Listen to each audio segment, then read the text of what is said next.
Kama ambavyo leo ninaye DJ ambaye huwa anapiga ngoma za DJ za wasanii wengi, lakini pia akisimama kama mwakilishi wa DJs wengi ambao walitamani kufika leo kwenye Holzone, kwenye meza yetu ya Holzone na kutupigia magoma makali. Ladies and gentlemen, naye professional, mtu mkali kabisa, Mbadi, ambaye atatuzungusha kwenye mizunguko kibao ya mikito ya muziki leo, na unajua mizunguko kama 360 hivi. Unanielewa? Anaitwa DJ 360. Ladies and gentlemen, wagwan brother. How are you, bro? Good kabisa. Unyama sana. Kizazi mwa. DJ 360. D360. DJ D360. Yeah. Kwa nini hivyo?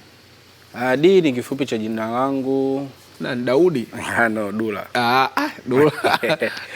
Kwa nilichukua ile D, alafu nikaweka ule mzunguko kamili ambao umekamilika. Okay. Nyuzi 360. 360 duara ile wazee. Nikiwa namaanisha kwamba ladha zote ladha zote za music ambazo sometimes mtu anakuwa na feel kuzipata, basi kwangu hamna ubaguzi, ladha zote zipo. Okay, ndo maana yake. Yani kila unachofeel kukisikia mimi kwangu utakipata. Hiyo ulianza kuitafsiri wewe mwenyewe au kulingana na maoni ya wanao au mashabiki zako walipokuwa wakisikia? Hiyo nilianza mimi, lakini nilianza kiutani ila washikaji zangu nyuma kidogo ndo alikuja kuitilia mkazo zaidi, nikaona kumbe ilikuwa ina maana kubwa, kwa wacha niifanyie kazi. Kwa hiyo inamaanisha hata hichi unachokifanya sasa hivi DJ ulianza kuwaza mwenyewe au ulianza kuona watu wakifanya ndo ukaanza kufanya? Nilikuwa natamani mimi kwa sababu nilikuwa napenda muziki tangu zamani. Kwa hiyo nilipokuwa naenda clubs nilikuwa napenda sana kukaa karibu ya DJ pale. Na nione anavyoichezesha kwa sababu nilikuwa napenda muziki, basi nikawa nimetamani pia na kuwa DJ. Kwa hiyo nilipokuwa nikienda club mimi sehemu yangu nilikuwa nakaa karibu ya DJ. Nione pale anavyofanya vitu, skills nini zile nilikuwa napenda sana. So far so good. Najua ulikuwa unahisi washikaji wanaishi maisha mazuri pia kwa sababu wanafanya vitu ambavyo wanavipenda. Lakini pia automatically ukishamuona mwana amekaa pale mazabauni na paitaga drip, watu wanamshabikia, unaamini mambo ni mazuri, si ndio? Nadhani ni kitu ambacho kilikuwa kinakufanya unafeel kwamba unahitaji kwenda. Unafanya club pia, unafanya kwenye bars na sehemu zingine za starehe. Ulichokutana nacho ndicho ambacho ulikuwa unakihisi maisha ya DJs kwa ujumla yako vile vile? Kwa kipindi cha nyuma nilivyokuwa nahisi, nilikuwa najua ndivyo, kumbe ilikuwa sivyo. Kivipi? Kwa maana kipindi cha nyuma kidogo maisha ya DJ yalikuwa sio mazuri. Sio sana sasa hivi kidogo, yani sio kidogo. Alhamdulillah sasa hivi ma DJ tunaonekana na tunathaminika. Before walikuwa wathaminiki, ila walikuwa wanajitahidi kwenda na ile niseme, yani walikuwa wanakwenda na nyakati ili wasidharauliki.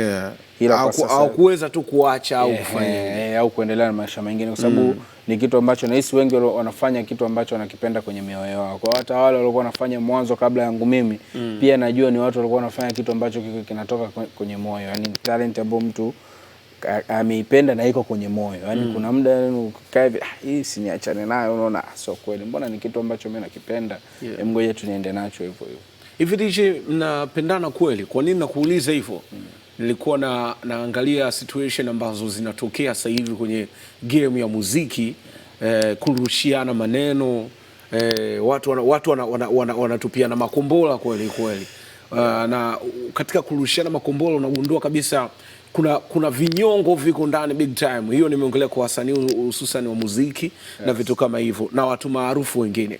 Kwa DJs mna vitu kama hivyo? Kuna vitu ambavyo ni shida? Vipo.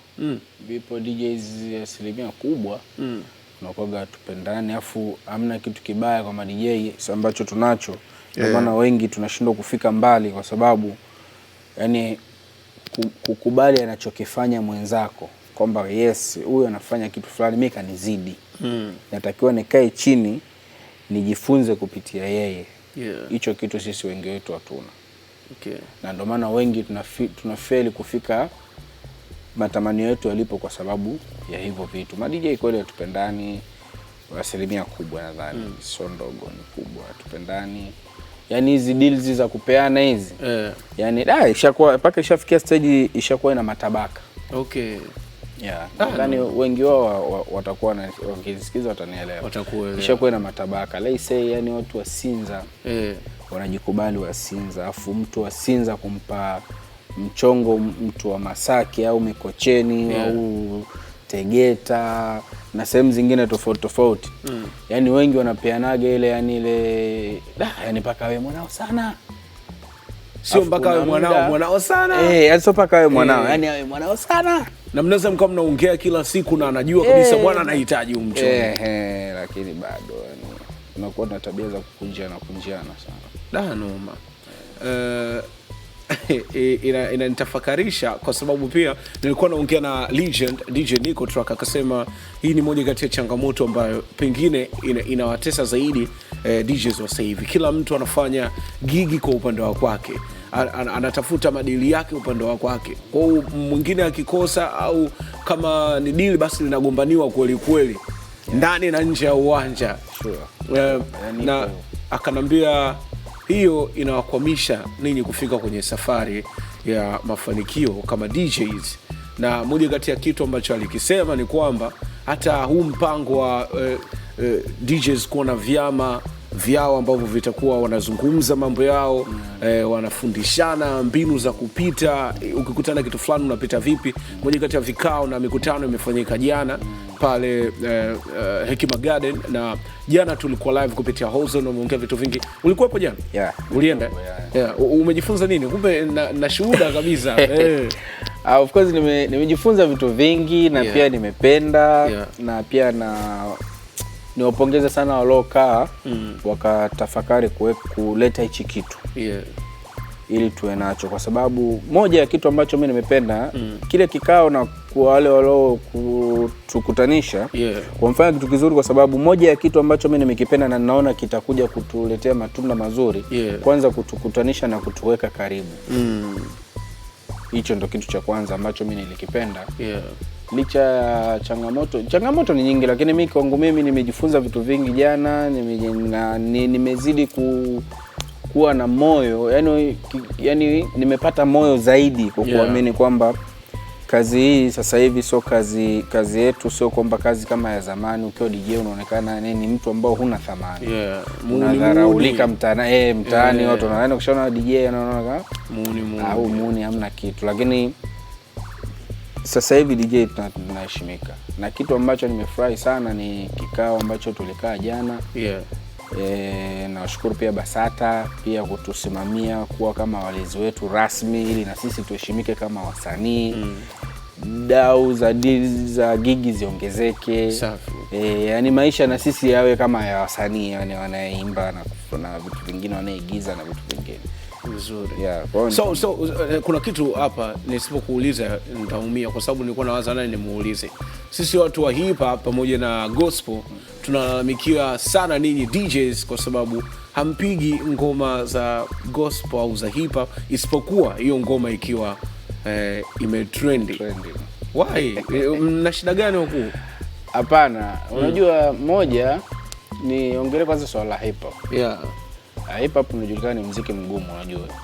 Tangu miaka nyuma una mashabiki zake wengi. Una mashabiki zake. Lakini wengi wao wanafanyaga hip hop, so hip hop fulani vyenye mahadhi, yenye maadili, ambapo mtu anaweza kukulu. Yani unafanya hip hop yani umeimba kitu na umezungumzia maisha halisi ya mtu fulani, ambao yule mtu hata kama ukimpigia nyimbo yake yuko mtaani anaisikiliza media na nini, akisikia anaona kweli mbona mambo kama vile kaligusa mimi. Sasa hip hop nyingi zinakuwa zinaga maadili, ndio maana huwa tuzicheze mara kwa mara. Lugha na nini. Gospel kaka maadili shazi kule na mwimba Bwana Yesu. Gospel. Unajua sometimes imani kuna kipindi fulani tu na hata sasa hivi najua gospel zinapigwa paka sehemu za clubs na lounge na vitu vingine. Unaweza kwa DJ unapiga umegusa gospel pale uko lounge au club, watu wanakula mitungi pale, ni umegusa gospel. Wengi huwa wanaenjoy kwa sababu wanasikiliza neno la Mungu paka wakiwa sehemu tofauti na nyumbani au sehemu ambazo zilikuwa zimezoeleka, si ndivyo? Lakini kuna wengine asilimia chache huwa wana mind sana. Huwa wana mind sana. Hiyo nimeongelea kwa swala la clubs. Sawa? Sababu wengi wetu hatuko media, tuko tunadili na club na lounge kwenye gigi zetu.